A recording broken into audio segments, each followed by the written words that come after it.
این روزا از بس که مزاحمت شده، یعنی واقعا مردم از دست این نمکیان به امانه. صبح وقت میآین جیغداد میکنن، مردم از خواب بیدار میکنن، بعد از اون میگن ما کسب و کار میکنیم. سعی کنیم که نظر مردم درباره چیه. سلام بر شما. سلام از شما. مونده نباشین. سلامت باشین. قربان شما. درباره کسایی که صبح وقت میاین نمکی میفروشن و جیغداد میکنن چی گفتنی دارین؟ زنده باشین قربان شما. اشغال تسلو کم میشه. آشغال دنیا رو نمیگم، منظور من کسایی که کشکنه و ایت چیزا میخرن. کشکنن کشام که پارش پرتای میدم یا میرفیشون. صبح وقت شما رو میان خواب بیدار میکنن، مزاحمت میکنن، مریض چیزی داشته باشین اذیت میشه، خوب کار میکنن. خداوند اینا روز نیکی بده، خداوند اینا که نمکی میکنه خیر بده. من هر روز صبح به صبح نماز من قضا میشه، ما یک قضاشم تا که اینا لاقق میکشم سعی میکنم وقت نماز میرم نماز میخونم. خداوند خیر بده، اینا روز نیکی بده. خب اینو خیلی کار خوبیه. مگر مثلا شما بازان مگر بیدار نشین که به صدا از اینا بیدار شین؟ خود گازان نمیشنین دیگه. اینا می تحقیق میکشن که اردو چی از اینجی تا به کجا بگم، اینجا مثلا هرات شندن و رسولی ادرسکن به میلاس بکرا میشنوه. من که میلک میشم، گردنم بند باشه میلک میشم. من اجا میگم خیر بینی که من اجا اخوی بیدار کردی که من نماز مقضا نشه. صبح بعد نمازه. خب اگر یک مریض یک چیز دیگه هم در رابطه از اینا بگم.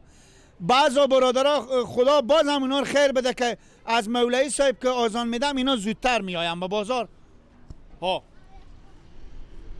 خب اگر مریض چیزی داشته باشین، کی مریض باشه؟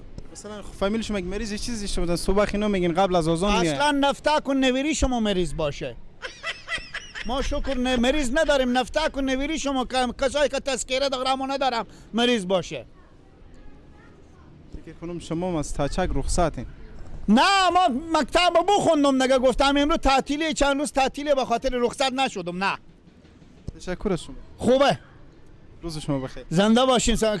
دیگه یه کاره. نه خیر بین. خداحافظ. بریم ببینیم سعی کنیم دیگه چی میگن. نمیفهم که واقعا خود از این مردم چه کار کنیم. از یک سوی جنگار سعی کنه، از یک سوی مزاحمتار سعی کنه. نمیفهم که چی رقمه. لالا جان سلام. سلام الله. خوبین خیریته؟ خوبیم صد شما خوبه؟ قربان شما زنده باشین. بس بگین که تر شما رو ببینم من. بفرمایید. ارتباط با این کسایی که صبح وقت نمکی میفروشن مردم بعضاب میکنن چی گفتنی دارین؟ حالا اگر راست پرسان کنیم که صبح به سرا خونیو. به کجا این؟ چوکیدارم برو. خب یعنی شب و روز به خونه نین؟ ایتونه که برام که شب به خونه نیو. صبح هم به خونه نیو. چاش میام ساخ میذارم خواب میشم.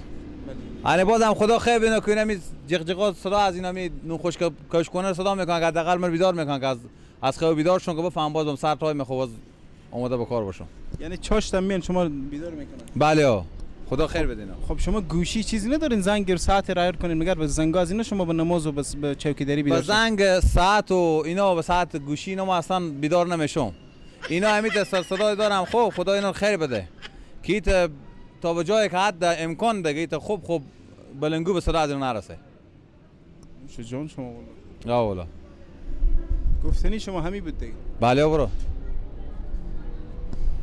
مردم اینجا از ترس اونا رو خو نمیبره. اینا به همین قدر خو هستن که بس صدا گوشی تو چیزا اصلا اینا خیال از اینا نمیاد. ما امید روزی که میگم ما بیدار باشیم. تشکر.